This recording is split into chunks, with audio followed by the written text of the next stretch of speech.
আপনাদের কি মনে হয় এই আম্বানির স্ত্রী মানে কোকিলা বোয়েন এখনো দুঃখ করছে যে বাস কন্ডাক্টরের বউ ছিলাম, কত কষ্টে ছিলাম, আজকে আমি রিলায়েন্স স্মার্ট, রিলায়েন্স স্ট্যান্ডের জিওর মালিকের মা? মনে হয় ধর্মেন্দ্র বলবে একদিন আমি ট্রাক ড্রাইভারের সঙ্গে না খেয়ে শুতাম? মনে হয় না? না, মানুষ অত অতীত মনে করে কাঁদে না, কিন্তু একজন কাঁদে। কে কাঁদে? কার কথা বলছি? সঙ্গে থাকো, দেখতে থাকো পুরোটা ভিডিও, একদম লাস্ট পর্যন্ত দেখবে ভিডিওটা, কিন্তু স্কিপ করবে না। আমি আজকে অনেকবার কেঁদেছি। কার জন্য কেঁদেছি, কেন কেঁদেছি, সঙ্গে দেখতে থাকো। Be with passion with AP. By.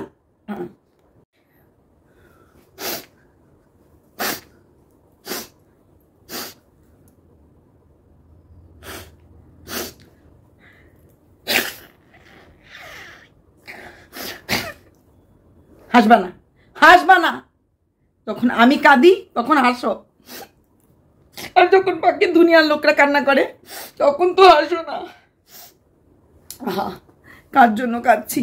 অনেক দিন পর আজকে আমার পুরনো কন্টেন্ট কে ও ফারিয়া, ও ফারিয়া, ও ফারিয়া, ও ফারিয়া, ও ফারিয়া, ও ফারিয়া, ও আমার ফারিয়া বেবি। ইয়েস, বহুদিন পর আজকে ম্যান্ডি, সোমেন, ফারিয়া, এদের সবাইকে আমি ভুলে গেছিলাম অন্য কন্টেন্টে খেলতে খেলতে। তো ফারিয়া কুছ দিনों से कुछ ज़्यादा ही উড়নচু। তো কুরবানি ঈদ আসার পরে ফারিয়া শুরু করলো ঈদ নিয়ে নানা রকম কথা বলা। আচ্ছা, প্রথমে বলে দিচ্ছি সমস্ত আমার মোহাম্মদান ধর্মের ভাই বোনদের, আমার তো অত নলেজ নেই ঈদ সম্বন্ধে বা কুরবানি সম্বন্ধে। ছোট্ট একটা মানুষ, প্লাস এটা আমি এই ধর্ম অবলম্বী না, বাট স্টিল যেটুকুন ছোট্ট দিমাগ দিয়ে মনে হয়েছে, যে পয়েন্টগুলি মনে হয়েছে আমার বলা উচিত, সে যেই ধর্মেরই হোক না কেন, তাই বলছি। এখানে কিন্তু আমি ধর্ম নিয়ে কোনো কথা বলছি না। অবশ্যই এই আপনাদের পর্বটা নিয়ে যে কথাগুলি আজকে ফারিয়া বলেছে, সেখানে আমার মনে হয়েছে বলাটা উচিত। প্রথম কথা হচ্ছে ফারিয়ার ভিউজ, যেহেতু আমরা ভিডিও করি না, যেহেতু ওকে নিয়ে কথা হয় না, যেহেতু ওর দি ভাই নেই পাশে, তাই অনেকটাই ডাউন হয়ে গেছে। হ্যাঁ, প্রচুর সিন ক্রিয়েট করেছে মাঝখানে। ওই লাস্ট রোজার ঈদে দৌড়ে গেল মুম্বাইয়ে, আসলো, মানে খুব তাড়াতাড়ি সিংহাসন ধরবো, খুব তাড়াতাড়ি পাকা পেঁপেটা খেয়ে নেব, এটা আমারই লাগবে, এরকম একটা ভাব নিয়ে খুব র্যাট রেস যেটাকে বলি চলছিল। সেখানে দাঁড়িয়ে ফারিয়া কুরবানির ঈদ আসার পর থেকেই কুরবানি কুরবানি কুরবানি, আল্লাহ কা প্যারা হে কুরবানি, কুরবানি ঈদ আসার পর থেকেই কুরবানি ঈদটাকে নিয়েই কন্টেন্ট করতে শুরু করে দিল। যদি তোমাদের ইয়াদদাস ঠিক থাকে, গত বছর কুরবানি ঈদের দিন আমি ভিডিও করেছিলাম, কারণ আমাদের ম্যান্ডি মানে আমাদের সবার মন্দিরা ওর বাড়িতে গেছিল জুন মাসে। জুন না, আই থিঙ্ক ইয়েস, জুনের এরকম সময়ে গেছিল, ঈদের সময়টা গেছিল, আর জুলাই মাসের চলে এসেছিল। মোটামুটি ও 27 দিনের মতো ছিল, টোটাল ও 27 দিনের মতো ছিল। আর 27 জুলাইতেও চলে এসেছিল ওই বাড়িতে, মানে ওর চলে গেছিল। জুন মাসেও গেছিল ম্যান্ডি ওই বাড়িতে। সেখানে ঈদটা ম্যান্ডি ছিল, ঈদের আগের বাবা এসেছিল, আসার পর ওর ম্যান্ডির মেয়ের জন্য দুটো ড্রেস এনেছিল, সবুজ রঙের কমলা রঙের, আর ফারিয়ার জন্য কিছু জিনিস এনেছিল, চুরি টুরি মারা। আচ্ছা, গত বছর যেহেতু ম্যান্ডি যখন বাড়িতে ছিল, ওর তখন ভিউজ বলো, চ্যানেলের রিচ বলো, হাইয়েস্ট পিকে ছিল। তখন কিন্তু ইনফ্যাক্ট ঈদ মুবারক বলেও বলতে পারিনি। যখন আমি ভিডিও করে চিৎকার করে বললাম যে সেই বছর প্রত্যেকটা ভিডিওতে আমি ঈদ মুবারক বলেছিলাম, এবার আমি শর্টস দিয়েছি। ম্যান্ডি কিন্তু ঘুম থেকে উঠেই বলেছিল আজকে আমার সমস্ত মুসলমান ধর্মের ভাই বোনদেরকে ঈদ মুবারক। সেখানে দাঁড়িয়ে ফারিয়া ছোট্ট একটা পোস্টে ঈদ মুবারক দিয়েছিল, বেশি কিচ্ছু করেনি। এইবার সেই ঈদটা সেই ধর্মকে নিয়েই কথা শুরু করেছে। গত বছর ফারিয়া কিছুতেই পাবলিক জিজ্ঞেস করছিল তুমি হিন্দু না মুসলিম, হিন্দু না মুসলিম, প্রচুর প্রশ্ন ছিল, কিন্তু প্রশ্নগুলিকে মোটামুটি অ্যাভয়েড করছিল। সবাই যখন জিজ্ঞেস করছিল, আমি সবাই বোঝা হয়ে গেছিল লাস্টে দিয়ে ফারিয়া মানে মুসলিম, এটা পরে বুঝেছে। কিন্তু গত বছর যখন পিক টাইম তখনও বলতেও পারছিল না যে ঈদ, রোজা, নামাজ, আল্লাহ। আমি বলেছিলাম তখন, কিসের এরকম তোমার ভয়?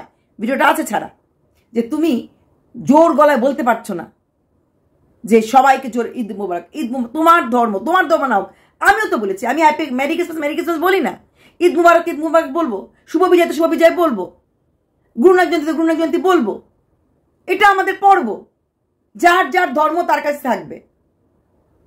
হ্যাঁ, তো উৎসব সবার হয়, সেখানে দাঁড়িয়ে ও বলতে পারেনি। কিন্তু এইবার সেই কুরবানির ঈদ নিয়েও প্রচুর ঘনঘটা, কারণ সেই কুরবানির ঈদটা আসার পরেই ওর ভিউটা আপ হয়েছে ঈদ নিয়ে কথা বলতে। কি সেই কান্নাকাটি যে অন্য সময় তো টাকা ছিল না, হ্যাঁ, তাই কখনো কুরবানি দিতে পারিনি, কুরবানি দেওয়ার মতো ক্ষমতা ছিল না, এখন টাকা আছে কারণ এখন ফারিয়া রোজগার করছে। কিন্তু এর জন্য কুরবানি ঈদটা দিতে পারিনি এই বছর, কারণ ওর বাবা বাড়ির মালিক বাড়িতে নেই।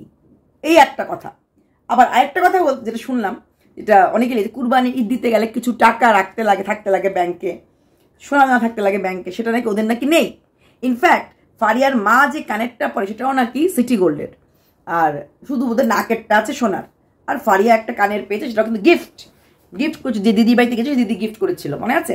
তো সেই কানেরটা সোনার, ওদের কাছে নাকি কোনো সোনা দানা নেই। আর কুরবানি দিতে গেলে টাকা পয়সা তো লাগেই, প্লাস কিছু একটা টাকা নাকি অ্যামাউন্ট ব্যাংকে থাকতে লাগে। তো সেখানে দাঁড়িয়ে ফারিয়া এই বছর দেওয়ার মতো ক্ষমতা ছিল, কিন্তু থাকা সত্ত্বেও দেয় নাই, কারণ বাবা নেই। একবার বলছে এই টাকা পয়সার ব্যাপার ওইটা, আরেকবার বলছে বাবা নেই। দুটো কথা মিল কিন্তু আমি পাচ্ছি না। আচ্ছা, আরেকটা কথা, যেটা ফারিয়ার মা নাকি কখনোই কুরবানিতে কখনো মানে এরকম কুরবানি কখন দিতে পারেনি। একবার বোধহয় ফারিয়ার নামে ওই ভাগ করে বোধহয় ওরা নেয় কুরবানি, যেটা বুঝলাম যে কোনোখান থেকে বোধহয় ভাগের কিছু পেয়েছিল, মানে মেয়ের নামে যেটা ভাগের দিয়েছিল, ওটা বোধহয় দিয়েছিল, এটা ফারিয়া বলছিল।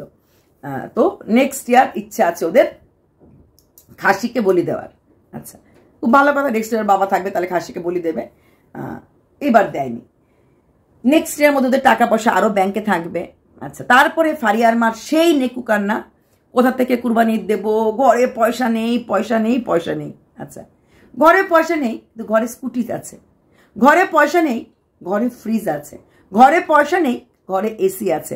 ঘরে পয়সা নেই, দেখে নিও আজ থেকে 2 বছর আগেও ফারিয়ার ড্রেস, ফারিয়ার হেয়ার স্ট্রেটিং, ফারিয়ার স্টাইল কোনো জায়গায় কমতে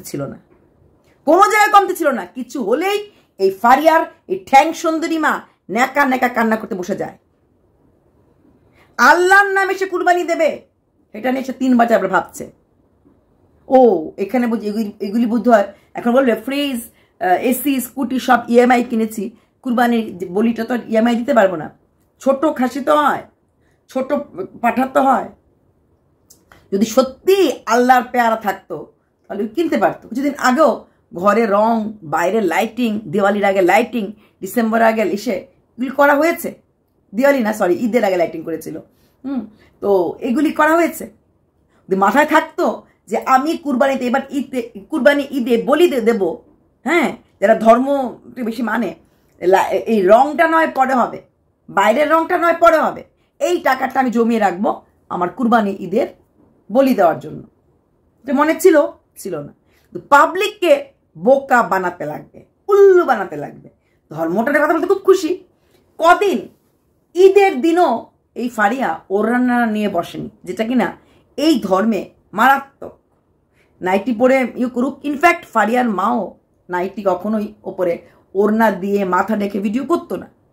অনেক বলার পর, অনেক কিছু করার পর, তারপর ওর অনেক ওই ধর্মের কিছু লোক ওর সাবস্ক্রাইবার হওয়ার পর ফারিয়ার মা এই নটঙ্কিগুলি শুরু করেছে। অবশ্যই উনি মনের থেকে কোনোদিনই ঘোমটা দিয়ে বা ঢেকে বসছেন না।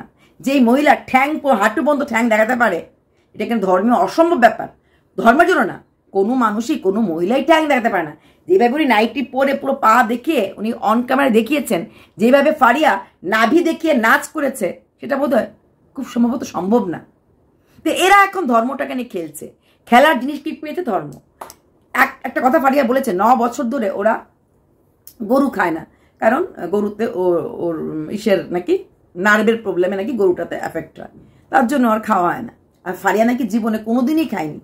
গত বছর ম্যান্ডি ছিল ওই বাড়িতে, ম্যান্ডি পরিষ্কার বলেছিল আমি চিকেন রান্না করেছি, আমি চিকেনটা খাবো, ওদের আজকে পর্ব আছে, ওরা ওদের সেই পর্বের মাংসটা খাচ্ছে।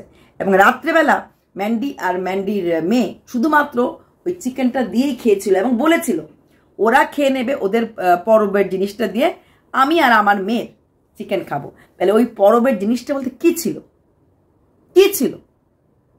পরিষ্কার যখন ম্যান্ডি ভিডিওতে বলেছে যে ওরা ওদের আজকে পর্বের জিনিসটা খাবে, সেটা আমি খাবো না, কেউ ছয়ও নাই, হ্যাঁ, মানে হাত দিয়েও লাগাইনি বাটিটা, পরিষ্কার আমরা দেখতে পেরেছি। তো সেটা কি এটা ছিল না, অন্য কিছু ছিল? ম্যান্ডি কিন্তু খায় নাই। ম্যান্ডি বলছে আমি আজকে চিকেন রান্না হচ্ছে, আমি চিকেনটাতে খাচ্ছি, ওরা ওদের জিনিসটা খাবে, এমন করে ম্যান্ডি বলেছিল।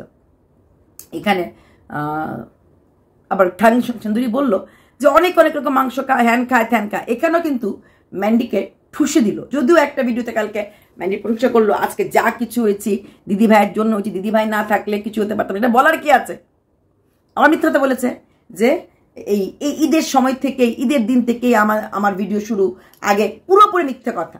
এর আগেই ম্যান্ডি 3 দিন এসেছিল, থেকেছিল, তারপর যখন ম্যান্ডি আসলো, যখন বুঝলো ম্যান্ডির এই টাইমে ম্যান্ডির পুরো হোয়াইট ধরে রেখেছে, যদিও বলে 3 বছর আগে থেকে যাওয়া আসা ছিল, 3 বছর আগে যখন গেছে একটা বা দুটো ভিডিও করেছে, সেরকম রিচ পায় নাই।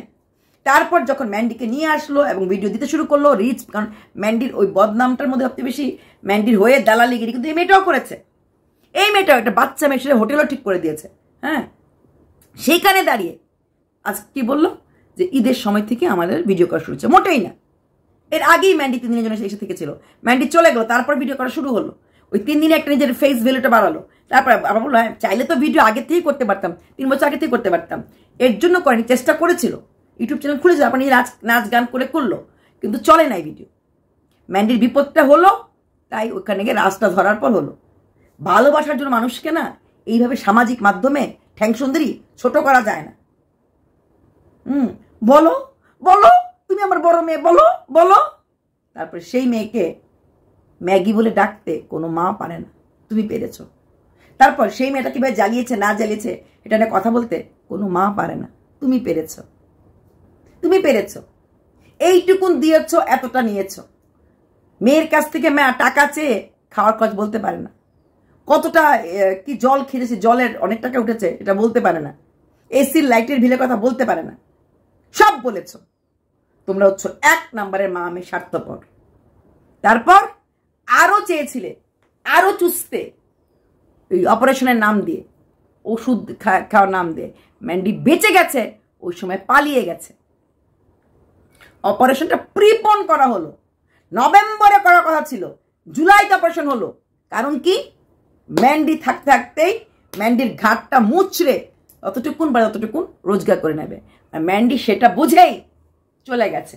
তারপর সেই ম্যান্ডির যে বাবার কিছুই হয়নি, হ্যাঁ হয়নি, তাই হয়নি, সব কথা সোশ্যাল মিডিয়া তোমরাই আউট করেছো, তোমরাই আউট করেছো। যদি ভালোবাসতে কথাগুলি বলতে পারতে না। সারা জীবনের জন্য ম্যান্ডি তোমার মেয়েকে একটা খাওয়ার জোগাড় করে দিয়েছে, সারা জীবন। আবার বলছে এটা কখনোই অস্বীকারটা করবে কি করে? ম্যান্ডির ভালো সময় না, ম্যান্ডির খারাপ সময়টাকে তোমরা প্রজেক্ট করেছো, ম্যান্ডির খারাপ সময়টা বিক্রি করেছো। এবং তোমাদের মধ্যে হয় না হারাম আর হালাল, হারামের কাজ করেছো।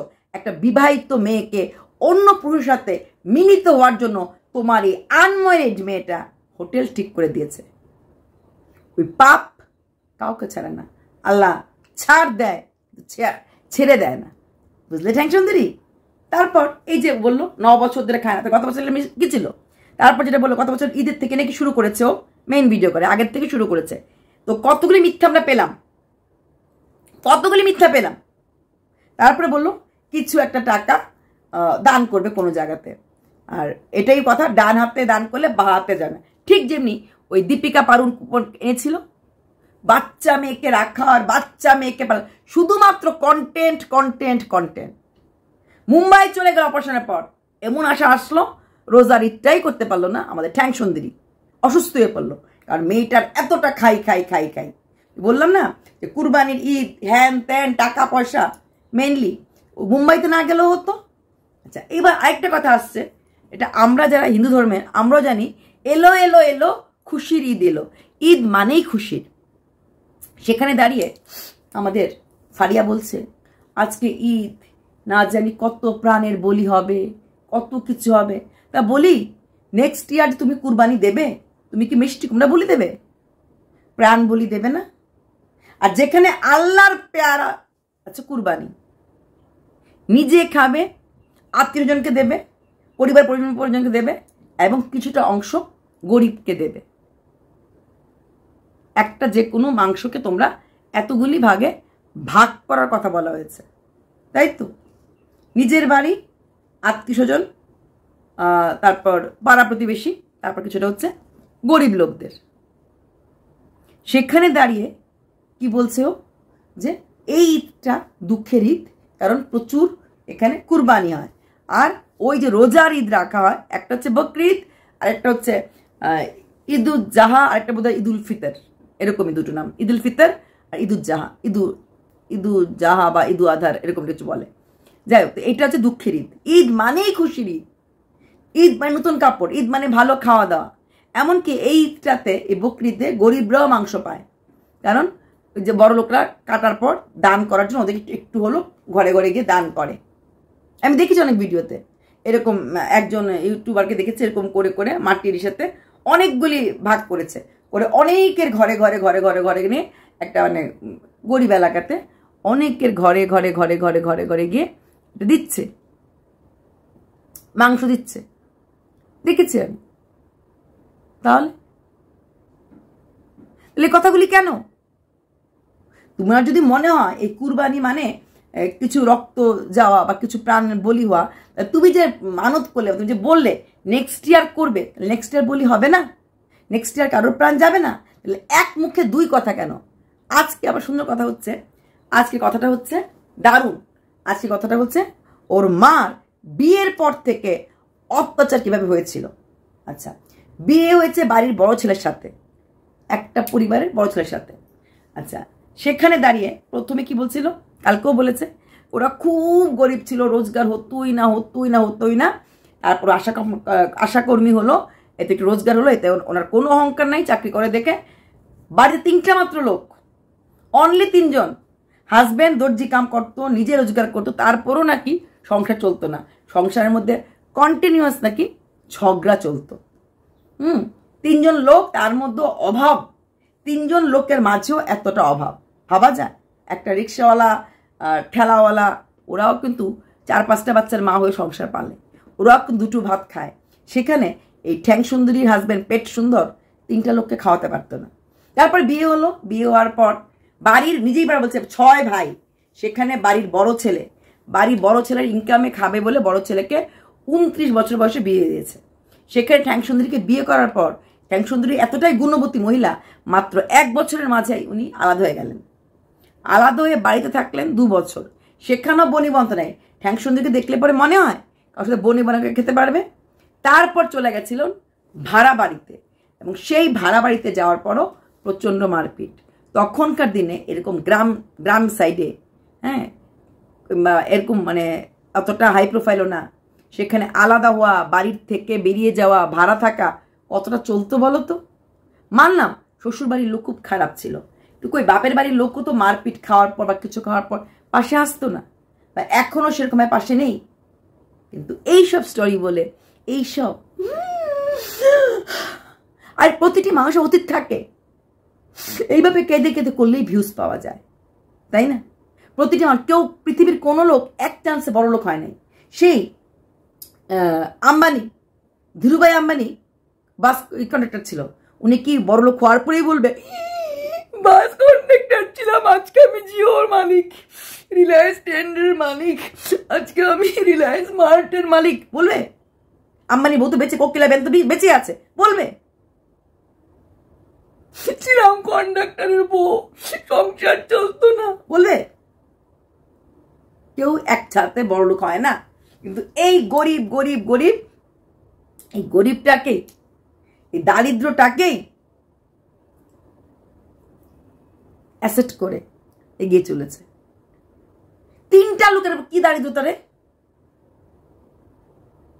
কি নাই জিনিস ঘরের মধ্যে?